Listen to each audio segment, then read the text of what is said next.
I realized that it just wasn't for me. I wanted to work with my hands, and I wanted to be active, and I wanted to be outside.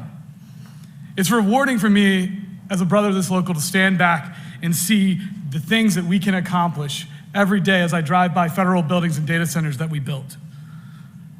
It's also about the teamwork of the local. That's what I love about being a member of the Brotherhood. I have a community. Individually, I may not have much power, but as a member of a union, I can accomplish so much more. That's not news to our next speaker.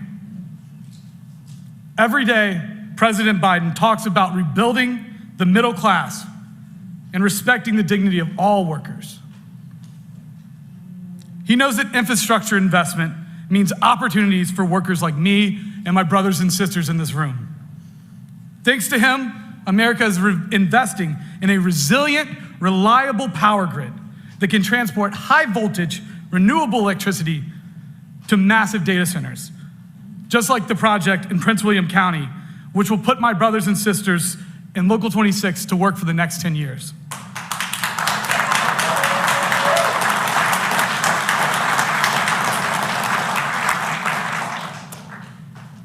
You've got to believe I know exactly who to thank for this once-in-a-generation investment. My president, our president, brothers and sisters, here at my home local, it is a privilege to introduce the President of the United States, Joe Biden.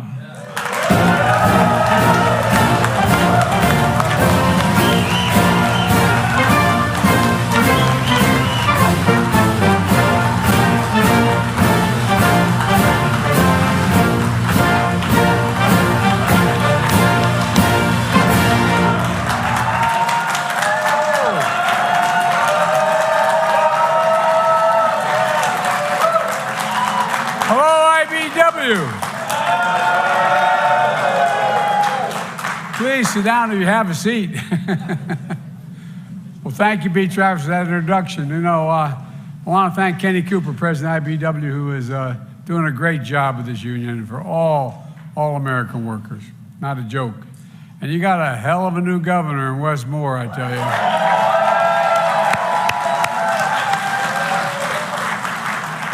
you. He's the real deal, and the boy looks like he can still play. He got some guns on him.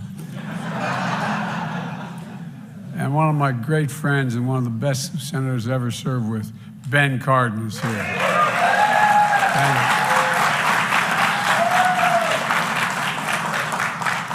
Ben was first elected to the Maryland State House a couple years ago. I don't give the dates anymore, Ben. But an incredible U.S. Senator and advocate for Maryland. And Congressman Glenn Ivey is here.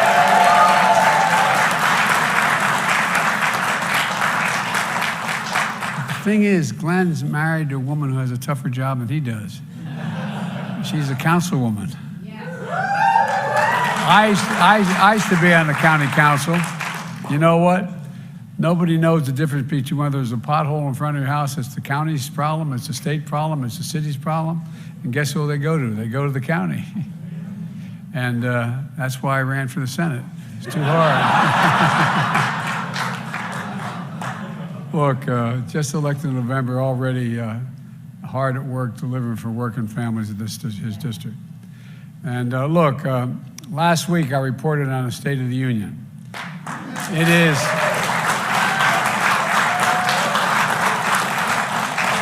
It's strong, and that's, as they say up in Scranton, that's no malarkey. It's the soul of, because the soul of this nation is strong. The backbone of this nation is strong.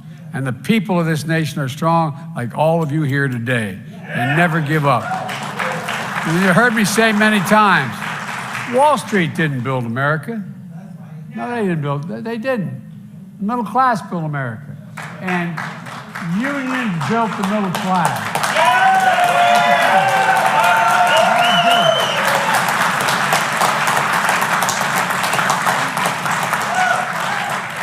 One of the reasons I'm standing here as your president is because of the IBEW, and that's no malarkey either. For the past 2 years, we've been carrying out my economic plan that grows the economy from the bottom up and the middle out, not the top down. Look, this trickle-down economy, I never watched much of it trickle on my dad's kitchen table. You know, because when the poor have a ladder up, and the middle class does well, the wealthy still do very, very well. It's not a problem. We all do well. My economic plan is what I call a blue-collar blueprint, and that means all of you for how we're going to grow this country. And I mean that sincerely. You all have significant skills. You know, you get up every morning, you do your jobs, bust your necks, trying to make an honest living. My dad used to, I'm sorry to keep repeating it, but it's worth saying. My dad used to have an expression, for real. He'd say, Joey, a job is about a lot more than a paycheck. It's about your dignity. It's about respect. It's about being able to look your kid in the eye and say, honey, it's going to be okay, and mean it. And he meant it. Because of you, my economy is working.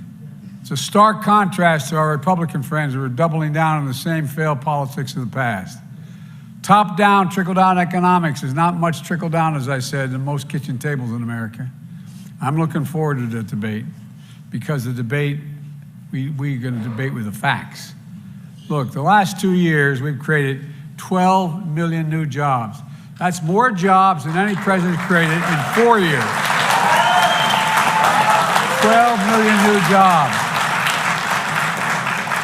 The unemployment rate is 3.4%. That's a 50-year low. In my first 2 years in office, we created 800,000 new manufacturing jobs. 800,000. And where's it written? It says America can't lead the world again in manufacturing. Gas prices are down $1.60 a gallon. They're going to come down further from their peak. And inflation is coming down. Take-home pay for workers has gone up over the past several months. We got more to do, but I'm telling you, the Biden economic plan is working because of you all. I really mean it. The IBEW workers here in Maryland and across the country are seeing it firsthand. I signed the bipartisan infrastructure law, a once-in-a-generation investment putting Americans to work, rebuilding our nation's infrastructure. There's no possibility of us being the leading country in the world with a second-rate infrastructure. I'm not joking. It's literally true. It's literally true.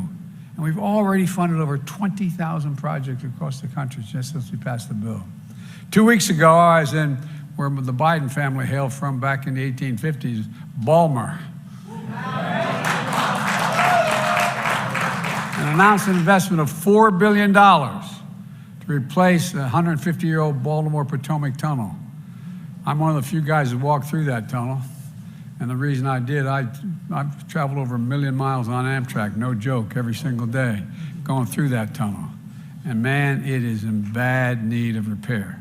Bad need of repair. And it's going to lead to 20,000 good-paying construction jobs to reconstruct that tunnel. When that project's done, the new trains we're building, and we're going to rename it the Frederick Douglass Tunnel. Instead of traveling through that tunnel at 30 miles an hour, they'll go through it 110 miles an hour. We're going to continue to invest in rail and make it easier for people to use it, because it has the potential to take thousands of vehicles off the highways and save millions of barrels of oil and reducing pollution. And that's a fact. Look, because I've been pushing this for now 25 years. If a person can get from point A to point B faster on rail than in their car, they take rail. Simple as that. We're also making high-speed internet available all across the country. We're already provided affordable access, affordable high-speed internet. We've already made that available to 175,000 homes in Maryland that didn't have it before, and we're just getting started. And because of all of you in this room, you're going to install 500,000 electric charging stations across America. You, the IBEW. Okay, you put to work tens of thousands of IBEW workers. They're making a good, decent wage. You know, the one thing I want to say, if you can slow up for just a second here, it's really important, and I think my introducer made it clear. People think, the average person out there thinks, you just show up and say, I want to be an IBEW worker, and you go to work. you essentially got to go back to school. You go to college, you got 4 years or more of apprenticeships. And by the way, it's harder to get into the IBW here in this union right now than it is to go to Harvard University to get in terms of the number of people applying and the number of people accepted. One of the reasons why I've been so pro-union my whole life, you're the best workers in the world. That's not a joke. No, we are. That's a fact. That is a fact. I spoke, Ben, to the Business Roundtable and the major companies in America. I said, there's a reason. They asked why I was so pro-union. I said, because they save you a lot of money. No, seriously. You pay more to get the work done, but the work gets done right. Work gets done by the best people in the country. And I really mean it. And with all due respect, I say to the leadership, we got to talk more about that. Because the average person out there doesn't realize how hard it is to get to the place where you become an actual full-blown union member.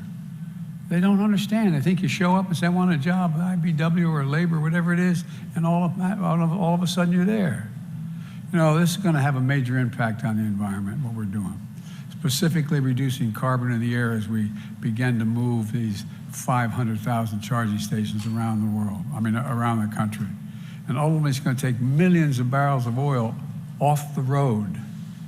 You know, each of these charging stations is like rebuilding a gas station with food and services. Look, you know, Ben, my grandfather Biden, he went to work for a guy who was building gas stations, the American Oil Company, back in the early 1900s. And that's how we got to Scranton. He started off in Baltimore, then went to York, then went to Wilmington, because people said, wait a minute, I'm not sure we want to put those 1,000-gallon drums under the ground here, you know, in my neighborhood. But every gas station that got built, what happens? All of a sudden you have a fast food store nearby. All of a sudden you build the community. Well, what we're doing with these charging stations is the same thing my grandpa did. I'm not joking, think about it. You're building communities, little tiny communities. It builds the region, it takes care of things. So this is incredible. It's going to be, and it's good for the growth as well. Like I said, any charging station installed in the United States of America, guess what? It's going to have to be made in America, the products.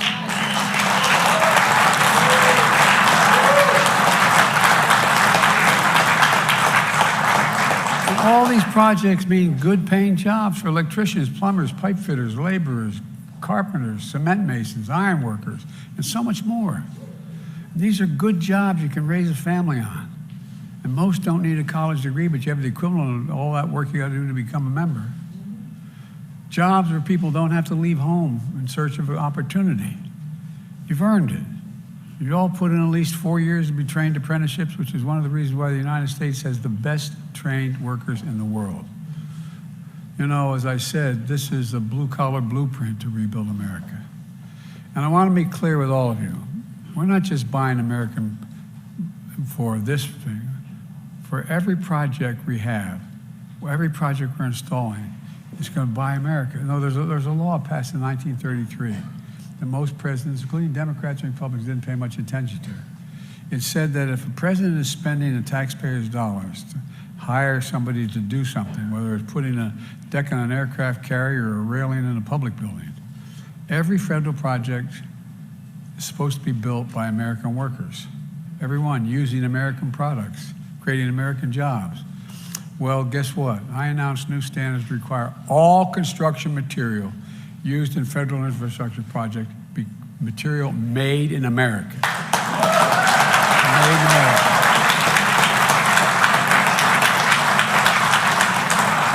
And that includes the lumber, the glass, the steel, the drywall, the fiber optic cable, American roads and bridges and highways made with American products.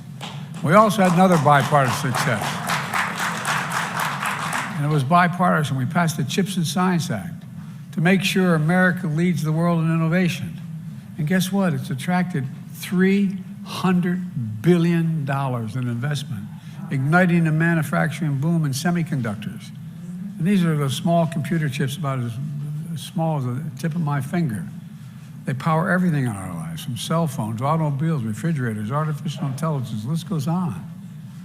America invented these chips. People forget this. We invented them. It was American innovation that made them smaller, faster, and more powerful. You know, almost 40 years ago, over 30 years ago, close to 40% of all the chips produced in the world were produced here in America.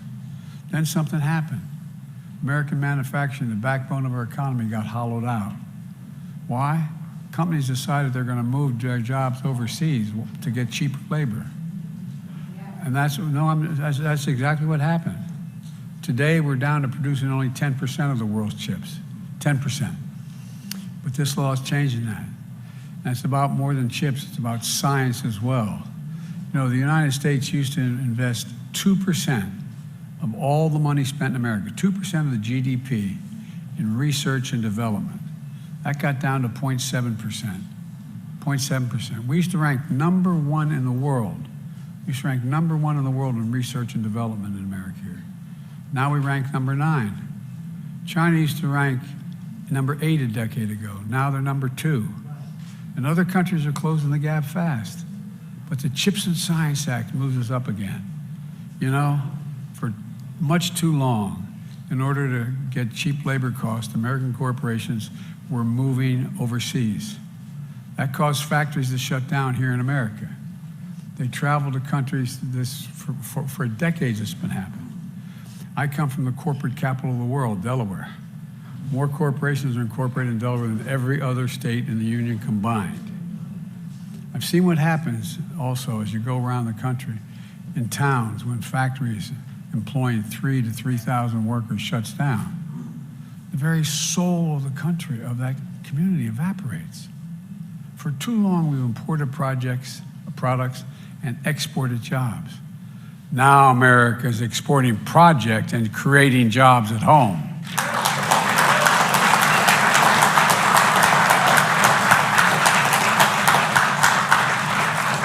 The end result is manufacturing is coming back to America. And something else is coming back, a sense of self-worth. Communities are beginning to get proud again. We're building an economy that leaves nobody behind. We're investing in places and people that have been forgotten. They've been invisible. And we've forgotten, but we haven't forgotten. We haven't forgotten. The truth of the matter is we made a lot of this progress with Republican help. Sometimes we had to go it alone, but a lot of the progress we made so far is because we worked together. Sadly, from what I'm hearing from the new leader of the House of Representatives and the new House of Representatives, they're suggesting this cooperation has come to an end. Well, that'd be a big mistake for America. Some of our Republican friends in the House are talking about taking the economy hostage over the full faith and credit of the United States. They say, unless I accept their economic plans, which is totally irresponsible, they're not going to pay the national debt, which took 200 years to accumulate. It's not the debt this year, last year. We cut the debt by $1.7 billion in the last 2 years. This is a 200-year obligation that's been accumulated. And I made it clear in the State of the Union, I will not negotiate whether or not we pay our debt. I will not allow this nation to default. So I met with the new Speaker of the House about how we should proceed to settle our differences. He's a decent guy. And here's what I suggested to him. Instead of threats about default, which would be a catastrophe, the first time America's full faith and credit will have been, anyway, not met. Let's have a conversation, I told him, about how to grow the economy, create jobs, lower costs, and reduce the deficit. And toward that end, I suggested let's each lay out our proposals. On March the 9th, I'm going to lay down my entire budget, how much I want to spend, how much we're going to do, everything from taxes cut and raised to programs cut and raised. Republicans should do the same thing. And when we sit down and see where we agree and disagree and negotiate, in my view, we need to finish the job we started. The Inflation Reduction Act, which is a fancy sounding name, but that I signed into law, we're taking on powerful interest to bring healthcare costs down so you can sleep better at night. You know, we pay more for prescription drugs than any nation on earth. We, the United States, pay more for prescription drugs. One example, 1 in 10 Americans has diabetes. I bet every one of you knows somebody has diabetes. Well, right now, every day, millions need insulin to control their diabetes so they can stay alive. Insulin has been around for over 100 years. It costs the drug companies today less than $10 to make that insulin, and to package it, arguably another $2, maybe $3. But they've been charging people $300, $400, $500 a month for it, unfairly charging them, but not anymore. We capped the cost of insulin at $35 a month. $35 a month for people on Medicare. When I initially introduced the bill and Ben tried to help get it done, it was for everybody, $35 a month. But we couldn't get the votes to pass for everybody, only got it done for Medicare. We got to finish the job. We got to make sure everybody needed insulin. Those 200,000 kids who needed to stay alive. Limit that cost to $35. Let's finish the job. And let's cap the cost of insulin for every single American who needs it and pays no more than $35. That's just one example. The law also, by the way, this law we passed, caps out-of-pocket drug costs for seniors on Medicare at $2,000 a month, no matter what their costs are. For example, many of you, unfortunately, like me, know the cost of these expensive cancer drugs. These drugs can cost $10,000, $12,000, $14,000 a year. Well, as of November 2025, as of next year, that's capped at $3,500, and the following year is $2,000 a cap. No one will ever have to pay more than $2,000. And Ben and I have a lot of been fighting for years to allow Medicare the power to negotiate how much they'll pay for the drugs they need to buy for Medicare. We've been working like hell. We finally beat pharma.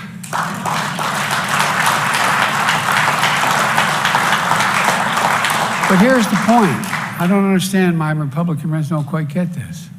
Bringing down the cost of prescription drugs isn't just fair. It saves seniors a lot of money. But here's what else it'll do.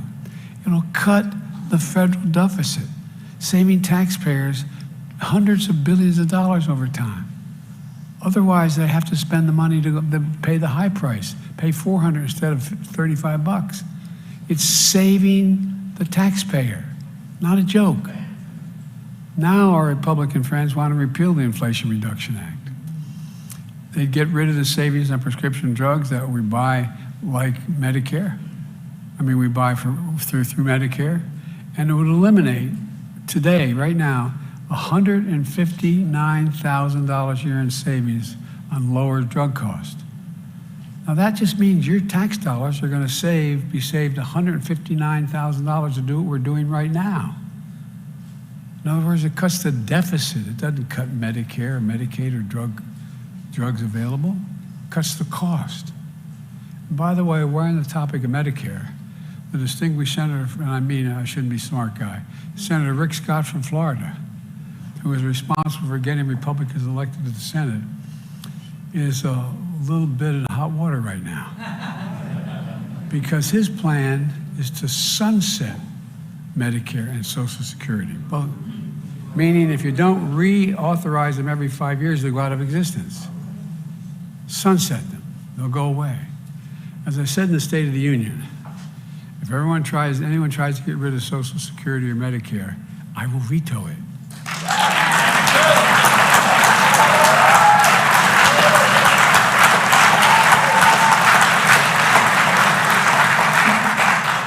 If that's the Republican dream, I'm their nightmare.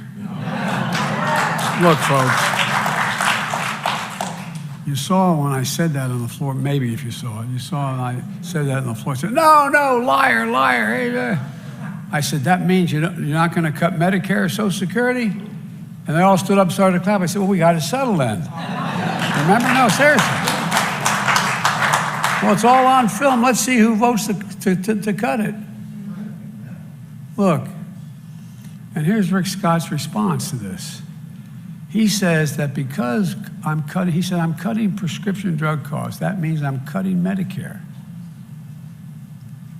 Where's he been? I think he's a little confused. We're saving Medicare hundreds of billions of dollars over time.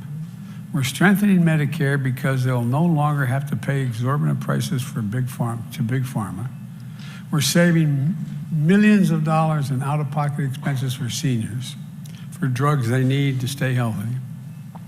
Senator Scott's bottom line is, he said, we're reducing the deficit and at the same time we're getting seniors a fair price. Somehow that's costing the government.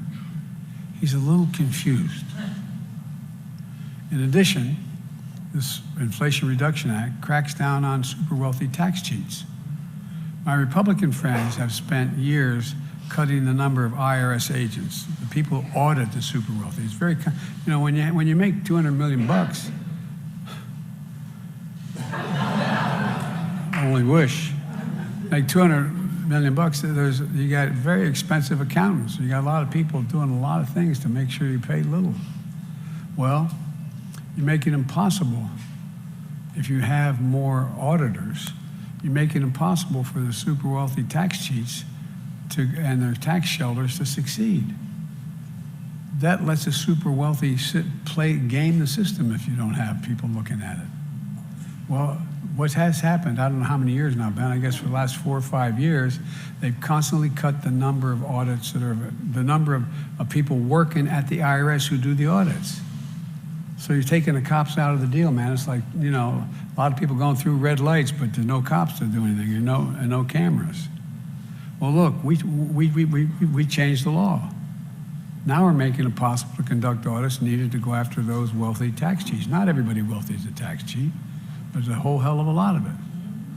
And just last month, the very first bill the Republicans passed in the House of Representatives would rescind that effort and would cut all those folks out again.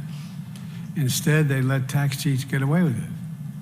And the nonpartisan Congressional Budget Office, which everybody thinks is the gold standard, okay, it said that it would add another $114 billion of the federal deficit if we cut them out again, meaning they'll collect $114 billion less in taxes owed. The Inflation Reduction Act also includes a corporate minimum tax of 15%. Now here's why. You probably got tired of hearing me talk about there being a total of 55 of the Fortune 500 corporations who made $40 billion. God love them, as my mother would say. But they paid zero in federal tax. Zero in federal tax. I repeat, zero. And folks, it's simply not fair. Look, I'm a capitalist. If you can make $1 million or $100 million, go at it. But pay your fair share, just pay something.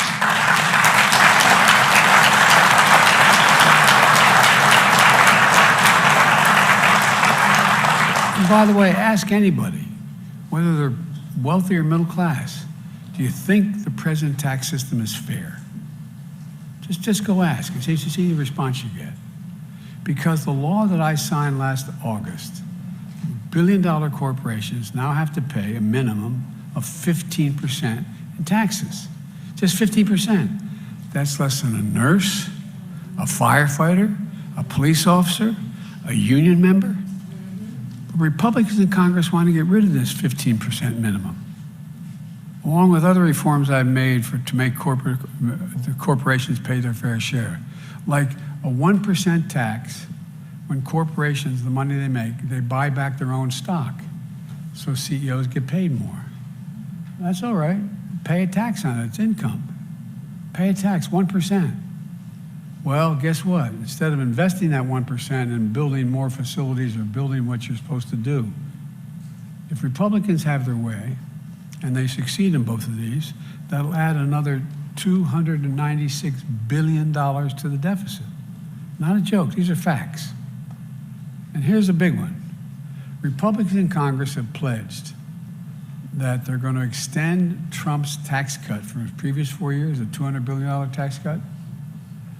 That was supposed to go away. It was supposed to go away after time for the wealthy and big corporations.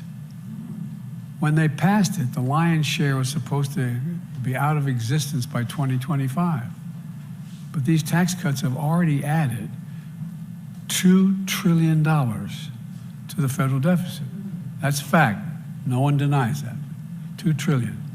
Now Republicans want to extend them without paying for them. Again, the nonpartisan Congressional Budget Office said that would add $2.7 trillion again to the deficit. And would give people who make over $4 million a year an additional tax break of $175,000 a year. The tax break alone is more than twice what the average family makes in a year.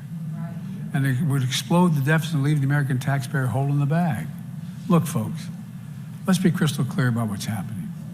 If you add up the proposals of Republican friends, my Republican friends have offered just so far, what they've offered these now, it would add more than $3 trillion to the debt over 10 years, $3 trillion.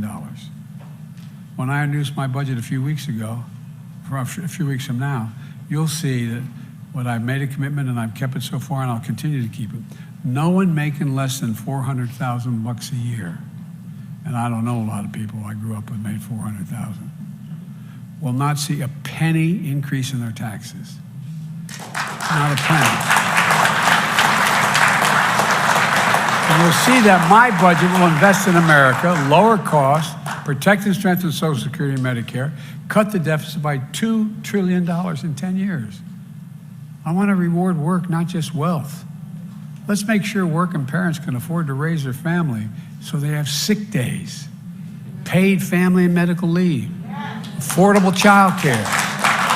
That enables millions of people to go to work. Let's also restore the child care tax credit, which gave tens of millions of parents some breathing room, and it cut child poverty in half, the lowest in all of American history. And by the way, when you do these things, guess what happens? We increase productivity in America. We generate economic growth. The economy gets better, not worse. I've also called on Congress to pass my proposal for a billionaire minimum tax. We had, when we started this administration, about 720 billionaires. Now we have about 1,000. You know what their average tax they pay is? About 3%. Look, no billionaire should pay a lower tax than a school teacher or firefighter.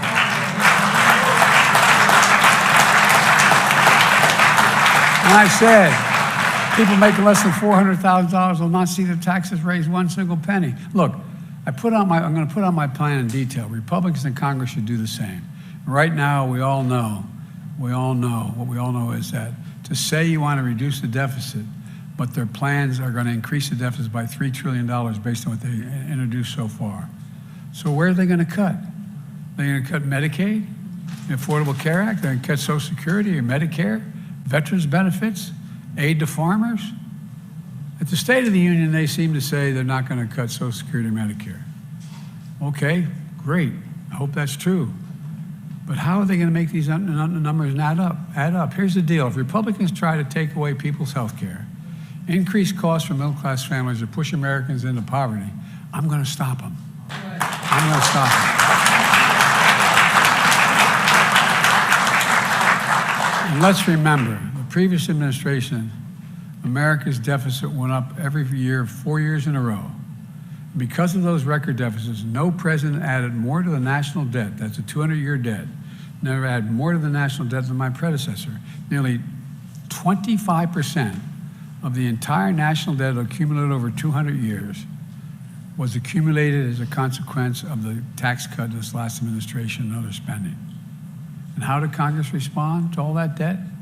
They passed the debt ceiling 3 times without preconditions or crisis. If we paid Americans' bills then, why won't we pay them now? Let's pay the debt accumulated over 200 years. If you couldn't throw the country into a crisis then, why would you want to throw it into a crisis now? They wouldn't inflict pain on the American people then. Why would they do it now? Well, I tell you why, it's just politics. And they've got no business playing politics with people's lives and the full faith and credit of the United States. Look, folks, I'm sorry to give you so much detail, but I think it's important we get the facts laid out on the table. Here's the bottom line. My economic plan is working. It's reduced the deficit. It's fiscally responsible. We got more work to do, but we're making a lot of progress. Families across the country are starting to breathe again. We just got to keep it going. I've said for a long time, it's never been a good bet to bet against America.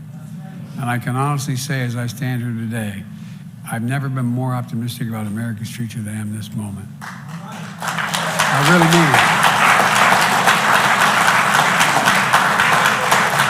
We just have to remember who we are. We are the United States of America. There is nothing beyond our capacity if we work together. So God bless you all. May God protect our troops. Let's get this done. Thank you. Thank you. All right.